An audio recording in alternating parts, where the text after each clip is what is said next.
Isa ito sa pinakamalaki at pinakamalalakas na agila sa mundo. At dito lang ito makikita sa Pilipinas, ang Philippine Eagle, ang ating pambansang ibon.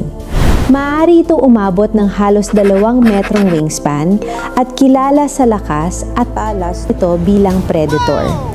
Pero sa kabila nito, critical ng endangered ang Philippine Eagle dahil sa deforestation, illegal hunting at pagkawala ng natural habitat. Kaunti na lamang ang natitira sa wild. At kapag nawawala ang Philippine Eagle, senyales din ito ng pagkawala ng ating kagubatan at biodiversity. Dahil kapag pinoprotektahan natin ang Philippine Eagle, pinoprotektahan din natin ang kalikasan natin.